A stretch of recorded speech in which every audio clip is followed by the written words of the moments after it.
তিরমিজি শরীফের হাদিসে বাব এসেছে বাবু মা জা ফি বাইই মান ইয়াজিদ।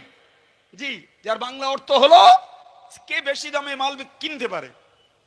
আরেকটা বাব এসেছে ইবনে মাজাহ শরীফে বাবুল মুজায়াদা, পরস্পরে বেশি দিয়ে দাম মাল কিনতে পারে কে, যেটাকে আমাদের দেশে বলে এই অকশন, বাংলায় বলে নিলাম। জি, বাংলায় কি বলে? নিলাম। ভাই গতবারে জামিয়ায় ছাগল বিক্রি করলাম, বললো ছাগল ব্যাপারী। জি, এবার বললো জামিয়া গরু ছাগলের বাজার। কথা বুঝতে পারেননি? জি ভাই, এটাও তবুও মনের কাছে মানিয়ে নেওয়া যাচ্ছিল, কিন্তু যখন বললো রামের মালা ডেকেছে তখন যেন একটু মাথাটা গরম হয়ে গেল। কারণ এই অকশনে মাল বিক্রি করেছে খোদ রাসূলুল্লাহ। জোরে বলুন কে? জোরে বলুন কে? রসুল বিক্রি করেছেন। রসুল একটা পেয়ালা নিয়েছেন, একটা পানির পাত্র নিয়ে বললেন মাইয়াজি, জি কে কিনবে? একজন সাহাবী বললেন হুজুর কিনবো। তিনি বললেন আমি নেব। কতই নেবে? বললে বিদির হামিন, 1 দিরহাম দেবো। রসুল বললেন মাইয়াজি, কে বেশি দেবে? রসুল বললেন কে বেশি দেবে? আরেকজন সাহাবী বললেন বিদির হামাইন। বললে হুজুর আমি 2 দিরহাম দেবো। রসুল পাক সাল্লাল্লাহু আলাইহি সাল্লাম বললেন আর কেউ নেই। রসুল 2 দিরহাম যিনি দিলেন তাকে মালটা পেয়ালাটা দিয়ে দিলেন। এটা কি অকশন নয়? এটা কি নিলাম বিক্রি নয়? কথা বলেন না কেন?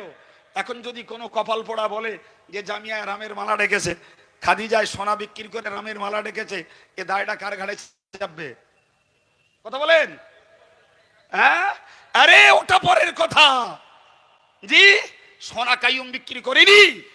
জি, ছাগল আর গরু আর হাঁস আর মুরগি আব্দুল কাইয়ুম বিক্রি করেনি। আব্দুল কাইয়ুম তো রসুলের পাকের হাদিস ফলো করেছে। কি করেছে? কথা বলুন। তাহলে এই হাদিসকে আমল করে যদি অকশনে কোনো জিনিস বিক্রি করা হয় যার অর্থটা মসজিদের পিছনে লাগতে পারে, যার অর্থ মাদ্রাসার উন্নয়নের পিছনে লাগতে পারে, এটাকে যদি কেউ রামের মালা ডাকা বলে, তাহলে বলতে হয় এটা যে রসুলের হাদিস অনুযায়ী আমল করলেও 20 বাক্য পাওনা আছে। ঠিক না ভুল? আপনি কোরআনকে ফলো করবেন, সেখানেও নির্বোধ জাতির অন্যায় বিশ্ববল থেকে রক্ষা পাবেন না। আপনি শরীয়তের উপরে দাঁড়িয়ে থাকবেন, সেখানেও আপনার ঠাট্টা বিদ্রুপ আর লাঞ্ছিত হতে হবে। কথা বুঝতে পারছেন আমি কি বলেছি? জিকির করবেন ভণ্ড বলবে। জি, জিকির করে ভাববেন, বলবেন ও ভনিতা করতেছে, বলে ওর পীর সাদা শখ হয়ে গেছে। আপনি কোন কাজটা করবেন যাতে আপনার 20 বাক্য নেই? যিনি যেমন গ্রাউন্ডের ব্যক্তি, তার বদনাম আর কুৎসা তমন। কথা শুনতে পাচ্ছেন?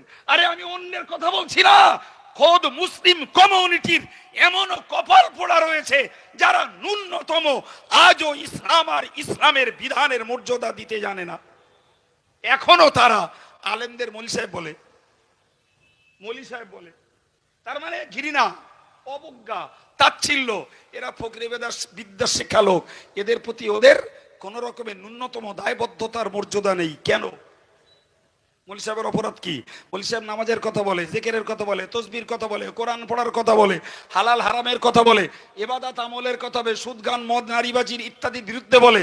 জি, এজন্য জাতির এক শ্রেণীর কপাল পোড়া দুর্ভাগা মিথ্যুক দাবিদার যারা কোরআন ফলো করার দাবি করে, কোরআনকে ধর্মগ্রন্থ বলে, বিশ্ব নবী মোহাম্মদকে যারা নেতা বলে মনে করে, জি এপির ওপির সেপির আমি বহুত পীরের মুরিদ, বহুত পীরের ভক্ত, মৌখিক দাবি, অথচ কার্যত এইগুলোকে যারা ফলো করে না তাদের কাছে আজও প্রকৃত ইসলাম, মুসলমান, আলেম, কোরআনের প্রকৃত ভক্তি মর্যাদা নেই নেই নেই।